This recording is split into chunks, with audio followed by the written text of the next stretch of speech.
어느 한 교회 목사님이 예배를 드리는데 참 민망하게 그 목사님의 아버지께서 같이 예배를 드리면서 예배 시작하는 순간부터 계속해서 주무시기 시작하는 거예요. 한 번도 아니고 두 번도 아니고 매번 그러니까 이 아버지 목사님이 체면이 안 서서 한 번은 자기 아들을 불렀습니다. 아들을 불러서 애야 너 앞으로 예배 드리면서 할아버지 옆에 앉아서 할아버지 예배 드릴 때, 할아버지가 예배 시작할 때, 그리고 설교 들을 때 자면은 깨워라. 내가 매주 5불씩을 주겠다. 이거 굿딜이잖아요. 예배 드리면서 할아버지 자면 쿡쿡 찔려서 깨우니까. 그때부터 예배가 이제 예배 드리고 설교하는데, 진짜 이 목사님 아버지가 예배를 잘 드리시는 거예요.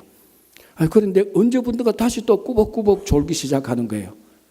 그래서 이 아버지 목사님 아들을 불렀습니다. 야, 어떻게 된 거냐? 너 할아버지 왜 안 깨워? 하니까 이 애가 이렇게 말했다는 겁니다. 할아버지가 자기 안 깨우면 10불을 주기로 했대요. 그래서 안 깨웠대요. 이 우스운 얘기인데 이 무슨 얘기인가 하면 우리가 보통 예배 설교 그러면 이게 따분한 거예요. 예배 딱 시작되는 순간부터 어떤 분은 언제 끝나나? 설교 시작하는 부터 오늘 몇 분 하나? 이 설교가 따분하고 지겹고 시작하면 빨리 끝내기를 바라는 이런 것들이 우리 속에 사실은 어느 정도 다 있습니다.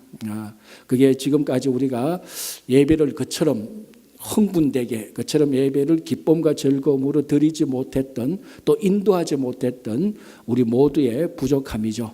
자, 오늘 신명기 12장의 이 주제가 넓게 보면은 예배입니다. 예배인데 하나님께서 택하신 곳에서 예배를 드려라 했는데 오늘 이 본문을 보면은 그 예배가 지겹고 따분하고 5불 주고 10불 주고 깨우니 안 깨우니 그런 예배가 아니고 온 가족과 커뮤니티 사람들이 함께 모여서 즐겁게 예배드리는 그 예배를 통해서 즐거움이 일어나는 축제적인 그런 예배의 모습들을 우리들에게 보여주고 있습니다.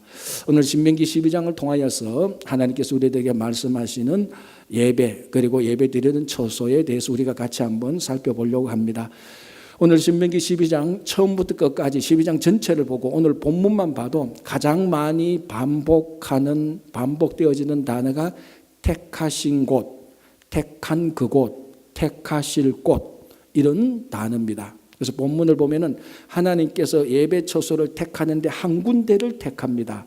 두 군데도 아니고 세 군데도 아니고 딱 한 장소를 하나님께서 택하실 것이다. 이스라엘 백성들이 가나안에 들어가서 예배 드리는데 이곳저곳에서 드리는 것이 아니고 딱 한 군데를 하나님께서 택하는데 그곳에서 예배를 드리라라고 하나님께서 명령하는데 나중에 알고 보니 그 택하신 곳이 예루살렘 성전이라는 것을 우리가 성경을 통해서 알고 있습니다.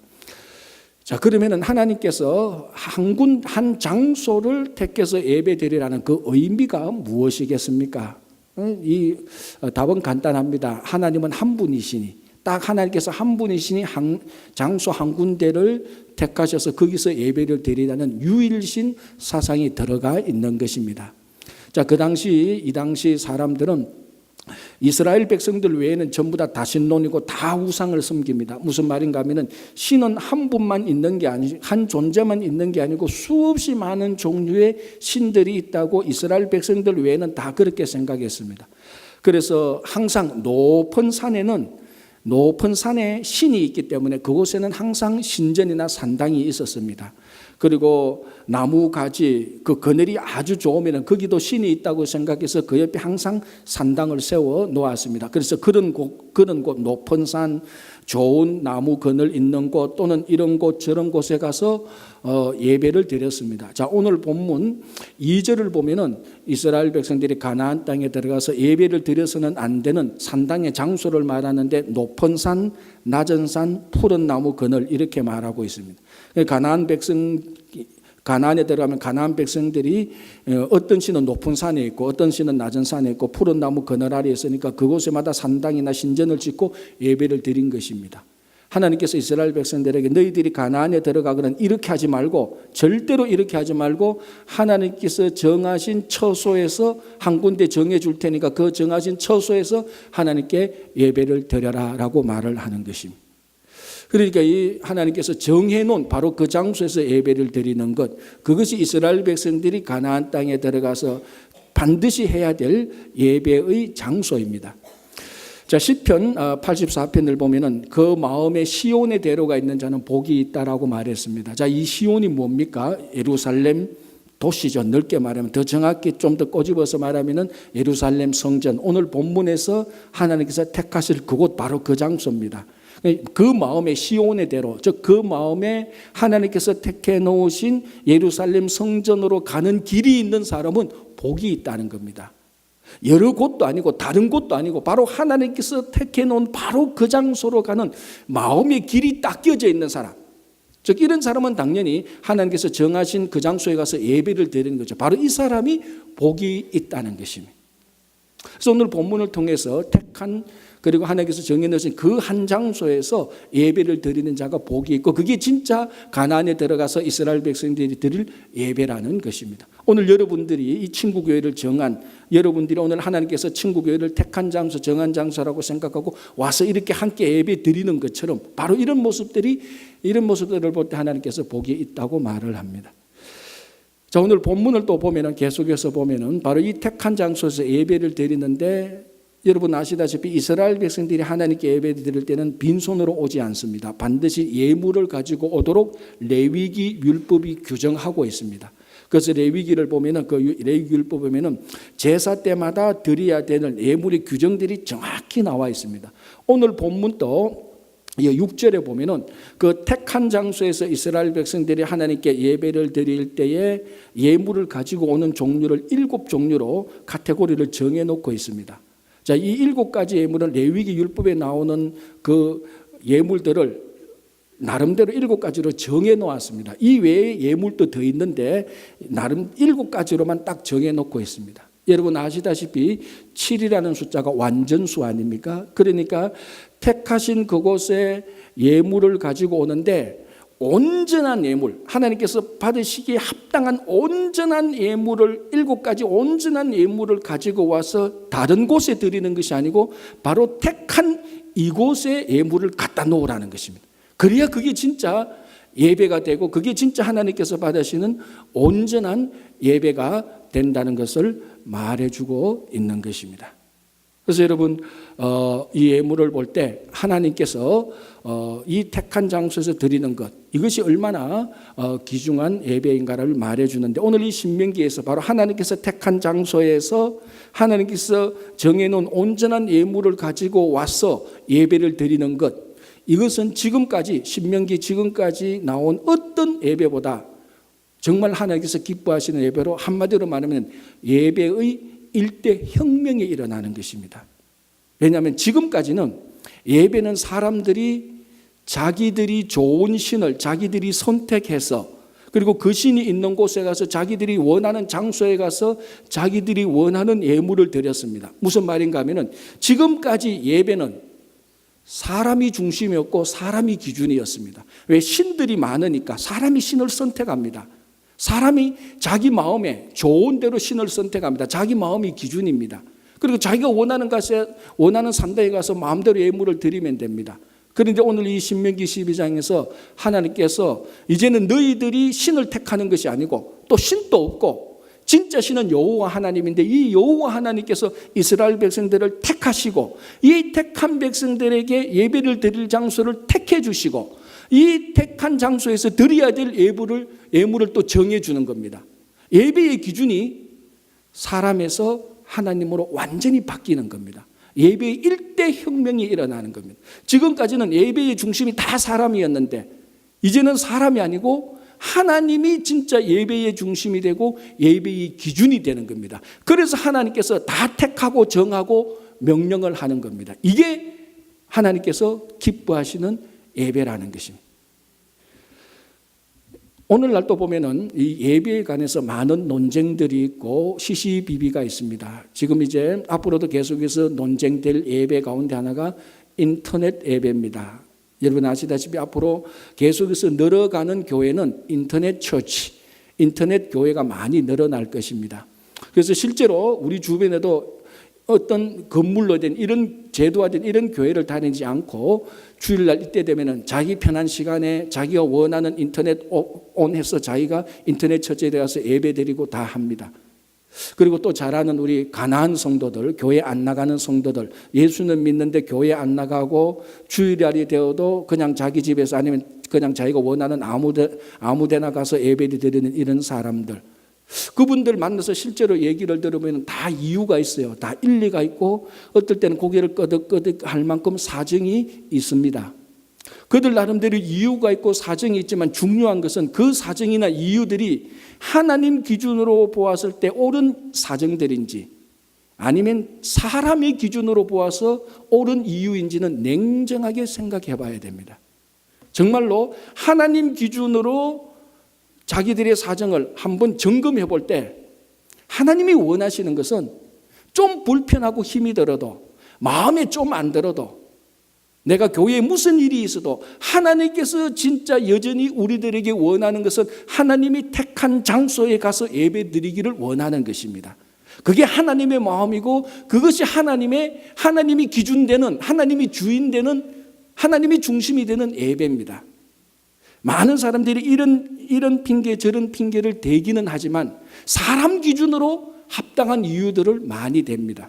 그래서 오늘 본문을 보십시오. 8절이 뭐라고 말하는가 하면 이렇게 되어 있습니다. 우리가 오늘 여기에서는 각기 소견대로 하였거니와 너희가 거기에서는 그렇게 하지 말라. 무슨 말이에요? 지금까지는, 그리고 여기에서는 우리 소견에 옳은 대로 예배를 드렸습니다. 우리가 이 신이 좋으면, 이곳이 좋으면, 이곳이 편하면 이렇게 예배를 드렸습니다. 내가 봐서 내가 편한 시간에 내가 컴퓨터 켜고, 그리고 오늘은 주일이니까 바쁘니까 오늘 말고 오늘 저녁 때, 아침 말고 저녁 때 내일, 전부 다 내 소견에 옳은 대로 예배를 드리는데 오늘 본문이 지금까지 너희들이 그렇게 예배를 드렸는데 이제부터는 그렇게 하지 말라. 가나안에 가서는 하나님께서 정한 장소에 하나님께서 정한 예물로 드려라. 왜? 예배의 기준을 정하는 것은 사람의 마음이 아니고 하나님이기 때문에 그렇습니다. 하나님이 기준이고 하나님이 중심입니다. 그래서 오늘 일대 예배의 혁명이 일어나는 것입니다. 그래서 오늘 여러분들이, 다른 분은 몰라도 오늘 이곳에 앉아있는 여러분들에게 하나님께서 예배 드리려고 택한 장소는 바로 이 친구교회입니다. 그래서 오늘 여러분들이 함께 오셨고, 바로 하나님께서 택한 이곳에서 와서 예배 드리는 여러분들에게 시온의 대로, 마음에 시온의 대로가 있는 자에게 복이 있다고 하신 것처럼 여러분들에게 복이 있기를 간절히 바랍니다. 자, 오늘 본문에서 하나님께서 택한 장소에 하나님께서 분명히 말합니다. 하나님께서 택한 장소, 그 예배 처소에 하나님의 이름을 두겠다라고 말을 합니다. 자, 이름을 둔다는 건 뭡니까? 소유권을 주장하는 겁니다. 어디에 내 이름이 적혀 있으면 이건 내 것이라는 거죠. 제가 전에도 한번 말씀드렸지만은 못 들은 분이 계셔서 한번 다시 말씀드립니다. 아직도 제 기억에 생생한 게 있습니다. 제가 고등학교 때 저희 아버님이 집을 한 채 샀습니다. 아주 조그만 집이에요. 지금도 보면 너무 허름한 집이에요. 그런데 아버님, 어머님 너무 좋아하시는 거예요. 아버님, 어머님이 집 사서 제일 먼저 했던 게 뭐라고 그랬습니까? 집 앞에 문패를 갖다 붙이는 겁니다. 한자로 빈자를 쓰고 용자, 조자, 문패를 딱 갖다 붙였어요. 이 집은 빈용조의 것이다. 빈용조가 누구냐? 저희 아버님 성함입니다. 그 조그만 집 하나 사서 좋아서 이건 우리 아버님 내 것이다. 그래서 집 이사 가기 전에 문패는 언제 마련했는지 문패 딱 있다가 집에 이사 딱 되면 짐 풀기 전에 문패부터 망치로 박아놓고 빈용조에 넣고 흐뭇해하고 들어가신 걸 봅니다. 왜? 문패에 그 집에 붙여 있는 문패의 이름이 그 집 사람의 소유입니다. 하나님께서 택한 장소에 하나님의 이름을 두겠다고 말했습니다. 이 택한 장소는 하나님의 것이죠. 하나님의 것이라면 하나님의 마음과 눈길과 하나님의 관심이 거기에 있는 겁니다. 자, 열왕기상 9장 3절을 제가 먼저 읽어드리고 설명을 할게요. 3절에 열왕기상 9장 3절에 이런 내용이 있습니다. 제가 정확히 읽어드릴게요. 너가 건축한 이 성전을 거룩하게 구별하여 내 이름을 영원히 그곳에 두며 내 눈길과 마음이 항상 거기에 있으리니라고 말합니다. 자, 이 말은 하나님께서 솔로몬에게 하는 말입니다. 그럼 앞에 무슨 일이 있었는가? 솔로몬이 성전을 건축하고 드디어 하나님께서 택한 장소 예루살렘에 다윗이 준비하고 솔로몬 왕이 예루살렘 성전을 건축하고 열왕기하 8장에 그 아름다운 성전 봉헌 기도를 드립니다. 하나님께서 그 기도를 들으시고 응답한 내용이 바로 이 말입니다. 너가 건축한 이 성전을 거룩하게 구별하여 내 이름을 영원히 그곳에 두겠다. 신명기 12장에서 하나님께서 했던 말하고 똑같죠. 내 택한 장소에 내 이름을 두겠다. 이 택한 장소 다윗이 준비하고 솔로몬이 건축해서 예루살렘 성전을 세웁니다. 하나님의 택한 장소에 성전이 있었습니다. 하나님께서 오늘 또 말합니다. 내 이름을 영원히 여기에 두겠다라는 것이 하나님의 소유죠. 그리고 뭐라고 말합니까? 내 눈길과 마음이 항상 거기에 있겠다. 하나님이 택한 성전에 하나님의 이름을 두고 하나님의 소유로 삼고 하나님께서 하나님의 눈길과 마음을 거기에 두겠다는 것입니다. 여러분, 이게 얼마나 우리들에게 큰 위로와 힘과 격려가 되는지 모릅니다. 왜 그렇습니까? 하나님께서 택한 성전에 하나님의 눈길과 마음을 두고 하나님께서 관심을 가겠다는 것은 정확히 우리 한 사람 한 사람에게 하나님의 이름을 새기고 하나님의 눈길과 마음을 우리들에게 주고 우리에게 관심을 갖겠다는 것입니다. 사도 바울이 말했지 않습니까? 우리 각자 한 사람 한 사람이 성령이 거하는 성령의 전이다. 우리에게 성령이 있을 때 우리 한 사람 한 사람이 성전이라는 것입니다. 예루살렘 성전처럼 우리 한 사람 한 사람이 성전이라는 겁니다. 하나님께서 택한 예루살렘 성전에 하나님의 눈길과 마음을 주겠다고 했으니 하나님께서 택한 우리 한 사람 한 사람이 성령 받아서 성전이 되었을 때 예루살렘하고 똑같이 우리들에게 하나님의 눈길과 마음을 주겠다는 것입니다. 이 말씀을 듣고는요, 사실은 우리가 너무 좋아서 기절초풍해야 돼요. 사실은 다. 그런데도 별 관심 없는 분들이 많아요. 왜 그런 줄 아십니까? 우리가 하나님에 대해서 관심이 없기 때문에 그래요. 우리가 하나님에 대해서 평소에 눈길과 마음을 안 주니까, 우리가 평소에 하나님에 대해서 그렇게 깊은 관심이 없으니까 우주의 창조자 하나님께서 벌레만도 못한 미물 같은 우리에게 눈길과 마음을 주고 관심을 준다 그래도 우리는 관심이 없어요. 왜? 내가 관심이 없으니까. 사실은 이것은 복음 중에 복음이다. 위대한 소식이고 정말 이 이야기를 하나님의 이 약속을 우리가 그대로 받아들인다면 진짜 이 흥분된 소식에 기절초풍을 해야 됩니다. 우주의 창조자가 어떻게 벌레보다도 못한 나에게 눈길을 주고 마음을 줍니까? 관심을 줍니까? 이거보다 더 위대한 소식이 어디 있습니까? 자, 여러분, 과거로 한번 확 돌아가 봅시다. 중학교, 고등학교 때 교회 다니신 분, 안 다니신 분, 그때 정말 마음에 들었던 예쁜 여학생, 마음에 들었던 멋진 남학생이 내한테 눈길 한번 주고 싹 웃어줄 때만 인생이 살만해요. 경험이 없으신 분은 어쩔 수 없지만 비슷하게라도 했던 분은 진짜로 내가 저 여학생, 저 남학생 너무 좋았는데 진짜 어느 날은 나를 보고 환한 미소를, 눈길을 주고 눈웃음을 치고 마음을 준다고 내가 생각했을 때 이거 인생 살만하다. 그런 생각이 다 듭니다. 청춘 때 다 그렇죠. 중고등학생 때. 여러분, 예쁜 여학생, 멋진 남학생 하나가 내한테 눈길만 줘도 이거 인생이 살만하다. 기쁨이 넘칩니다. 왜 그렇습니까? 내가 그 여학생, 남학생한테 관심이 있으니까 그런 거예요. 우주의 창조자가 눈길과 마음을 우리한테 줘도 시큰둥하다. 왜 그렇습니까? 우리가 우주의 창조자에게 관심이 없다는 거예요. 오늘 하나님께서 예루살렘 성전, 하나님의 택한 그곳에 하나님이 이름을 영원히 새겨놓고 눈길과 마음을 주겠다고 했던 것처럼 우리 한 사람 한 사람에게 하나님께서 마음을 주시고 관심을 줍니다. 이것만큼 우리 삶에 큰 힘과 용기가 되는 게 어디 있습니까? 예쁜 여학생, 멋진 남학생이 수억이 우리들에게 눈길을 준들 우주의 창조자 한 분이 눈길과 마음에 주는 것보다 더하겠습니까? 정말로 오늘 이 말씀은 하나님께서 우리들에게 주시는 정말로 큰 무지무지한 큰 위로의 말씀이 된, 정말 이 말씀이 우리들에게 다가올 때 우리는 인생 살만합니다. 아무리 어렵고 힘들어도 우주의 창조자가 내게 눈길을 주고 마음을 주는데 우리가 뭐가 더 서운하고 뭐가 더 힘들겠습니까? 얼마나 큰 위로가 안 되겠습니까? 여러분, 20세기 최고의 여자 배우는 누가 뭐라 그래도 마릴린 먼로입니다.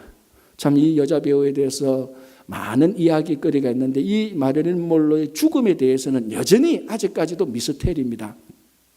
많은 가설이 있는데 옛날에 라이프지에 이런 글이 하나 적혀졌습니다. 마릴린 먼로가 죽기 바로 전날 밤에 무슨 일이 있었는가? 이런 일이 있었다고 합니다. 이 마릴린 monroe가 정말 좋아했던 남자 배우가 있는데 이 남자 배우는 마릴린 monroe가 좋아하는 만큼 안 좋아하는 거예요. 그러니까 마릴린 monroe가 애가 타는 거예요.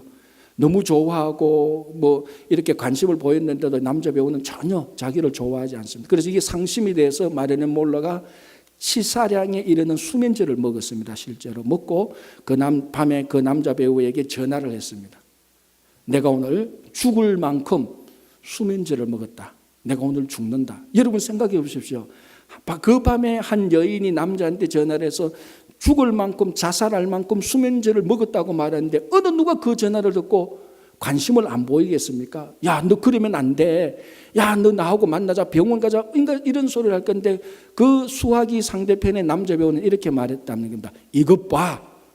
그래서 뭐 어쨌다는 거야.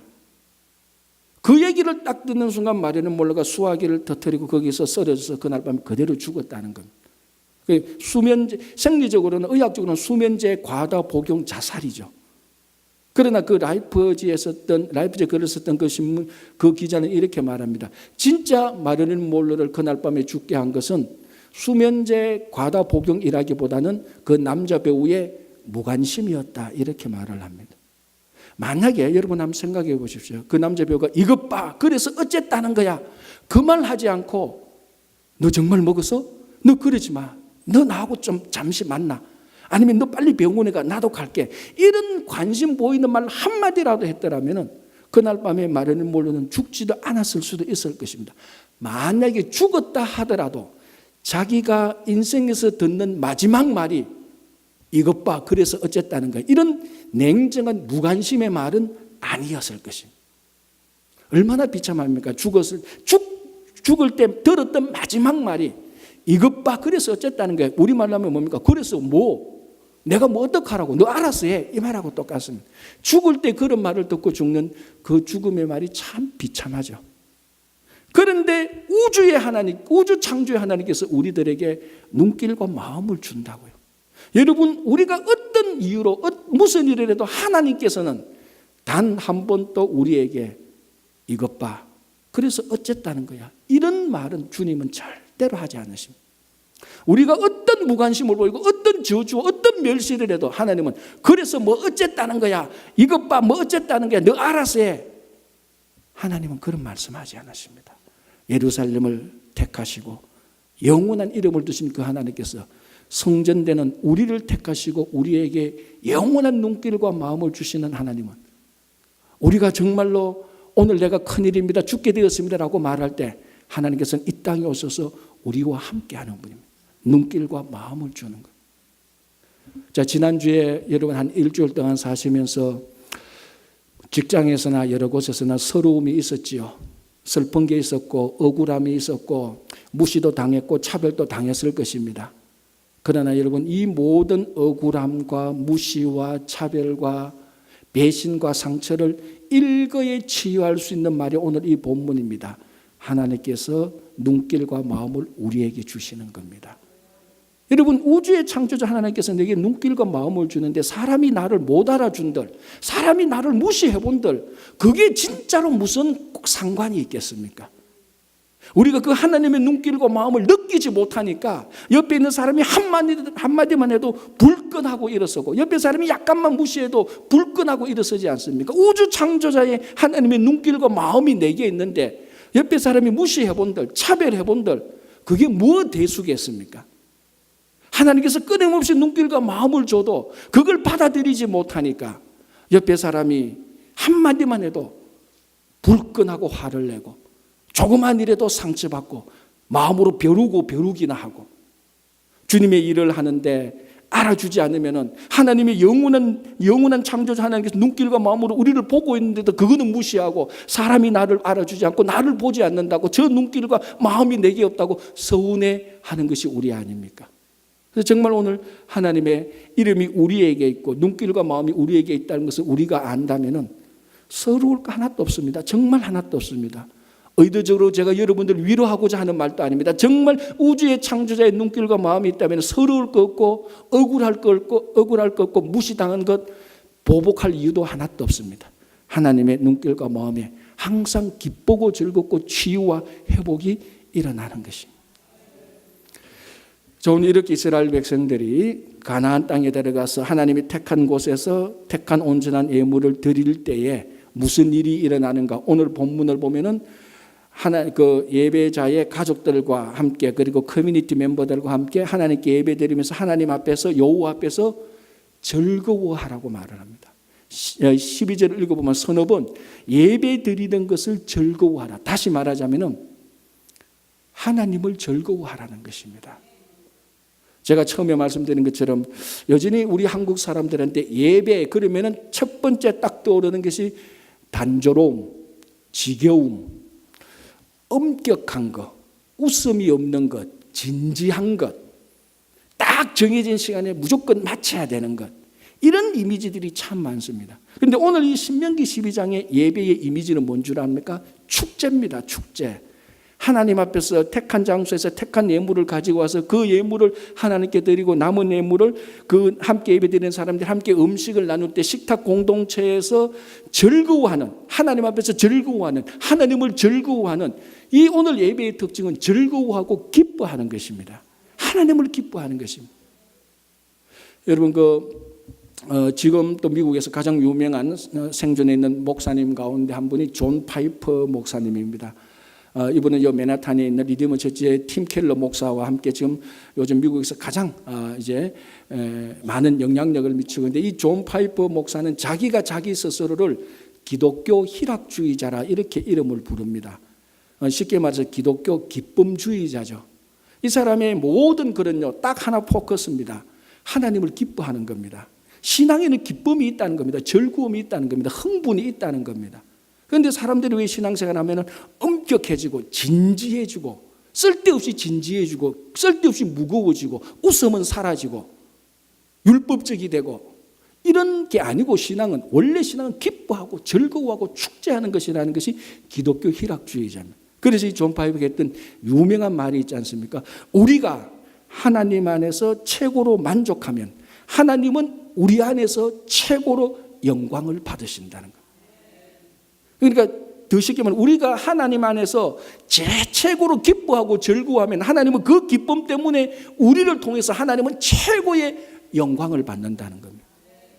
여러분, 우리 모든 성도들이 정도의 차이는 있지만 하나님께 영광 돌리고자 하지 않습니까? 그런데 의외로 사람들이 무엇을 해야 어떻게 해야 하나님의 영광을 돌리는지 모릅니다. 간단하죠. 전도를 하고 복음을 전하고 예배를 잘 드리고 구제를 하고 사람들에게 친절하고 돕고, 이거 전부 다 하나님께 영광이 되는 게 맞습니다. 그런데 우리가 계속해서 모든 사역과 모든 섬김 속에서 계속해서 빠뜨리고 있는 게 하나인데, 그게 하나님을 기뻐하는 것입니다. 열심히 수고하고 애써도 그 수고와 애씀 속에 하나님을 기뻐하는 게 없다면 하나님은 영광을 받지 않으십니다. 한 달 내, 1년 내 주님을 위해서 수고했는데 수고할 때마다 기쁨이 없어. 율법적으로 해. 사람이 보니까 해. 직분 맡았으니까 억지로 해. 일을 열심히 했는데 사람들이 알아주지 않으니까 기쁨이 없어. 그 하나님께 영광이 안 되는 겁니다. 무슨 일을 하는지, 아무리 조그만 일을 하는지, 아니 아무 일을 안 해도 하나님 안에서 기뻐하면 그 기쁨을 보고 하나님은 영광이 된다는 것입니다. 하나님께 영광 돌리는 거 어떻게 보면 가장 쉽습니다. 우리가 하나님을 즐거워하면 돼요. 자, 이스라엘 백성들이 가나안 땅에 들어가서 정한 장소에서 정한 예물을 드리며 하나님을 즐거워하는 겁니다. 이것은 가나안 족속들이 할 수 있는 일이 아닙니다. 아무리 가나안 족속이 똑똑하고 이쁘고 잘났고 아무리 문명이 발달하고 예배를 하루에 수십 번 드린다 할지라도 이 가나안 족속이 하나님께 예배 드리면서 하나님을 기뻐하지는 않죠.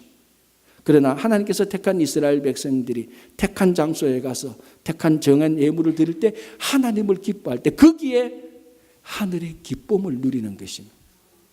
오늘 이 예배가 따분하고 보링한 게 아니고 지겨운 게 아니고 즐거워하는 겁니다. 정말 하나님을 기뻐하는 겁니다. 예배를 통하여서 하나님을 만나서. 자, 또 어제 하루 여러분 즐거웠던 일이 있었을 것입니다. 지난 한 주, 자, 오늘이 6월 첫째 주니까 지난 5월 아니면은 2019년 1월부터 5월까지 한번 생각해 보십시오. 여러분들은 무엇이 기뻤습니까? 2019년에 와서는 일이 좀 잘 풀리는구나, 참 기쁘다. 우리 자녀들이 어려웠는데 회사에서 승진하고 자녀들이 공부를 훨씬 더 잘하고 기쁘다. 참 기쁜 일이죠. 이민사에 살면서. 작년에 너무너무 아픈데 올해 들어와서 몸이 다 나았다. 정말 기쁜 일이죠. 즐거운 일이죠. 축하할 일이죠. 우리 남편이 또는 우리 아들이 회사에서 승진을 하고 우리가 비즈니스를 했는데 그 비즈니스가 우리말로 대박이 나서 너무 잘 된다. 다 기쁜 일입니다. 다 기쁘고 즐거운 일이죠. 그러나 여러분, 제가 방금 했던 이 모든 기쁨은 세상 사람도 다 아는 겁니다.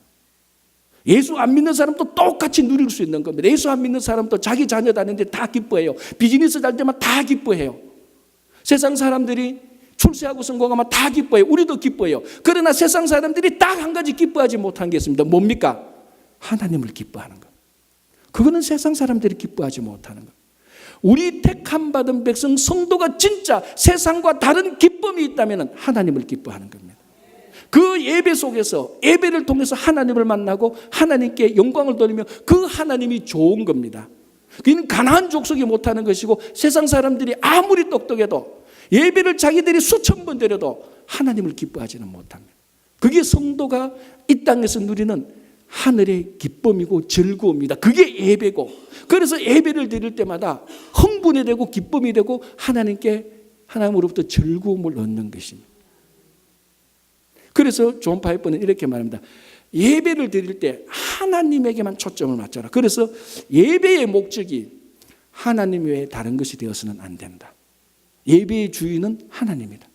그래서 실제로 그의 책을 읽어보면 이렇게 얘기합니다. 우리들이 다 아는 일인데 제발 무슨 기념 예배를 드리지 말래.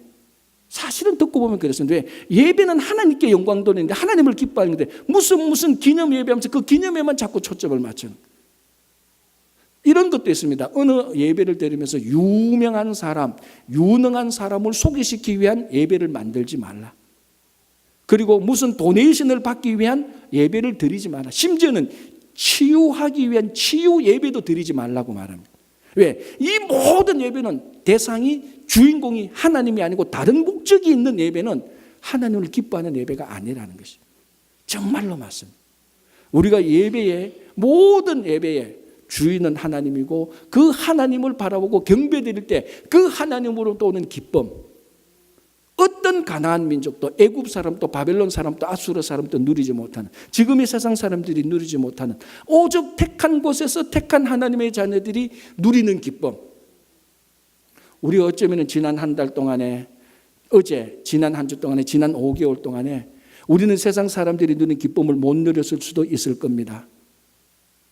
일이 올해 들어와서 일이 더 안 되고 건강이 더 안 좋고 하는 일이 더 어그러지고 가정도 더 힘들고 직장도 힘들고 우리 자녀들도 일이 꼬이고, 그래서 이런 기쁨이 없습니다. 그러나 우리들에게는 이보다 더 악한 일이 생겨도, 이보다 더 일이 꼬여도 우리들에게는 영원한 기쁨이 하나 있습니다. 하나님을 기뻐하는 것입니다. 이것이 우리의 모든 삶을 다 회복시킵니다. 세상에 다른 기쁨이 없어도, 다른 즐거움이 없어도 하나님을 기뻐하는 이것 하나만 회복된다면 우리는 여전히 이 세상에서 기쁨과 즐거움으로 살아갈 수 있는 것입니다. 이게 오늘 말하는 예배고, 택한 곳에서 예배되는데 예배의 일대 혁명이 일어나는 것입니다. 오늘 이 예배를 통하여서 여러분, 이 택한 곳에서, 택한 교회, 친구 교회에서 예배드리는 여러분들에게 하나님을 기뻐하는 놀라운 일이 일어나시기를 간절히 바랍니다. 기도하겠습니다.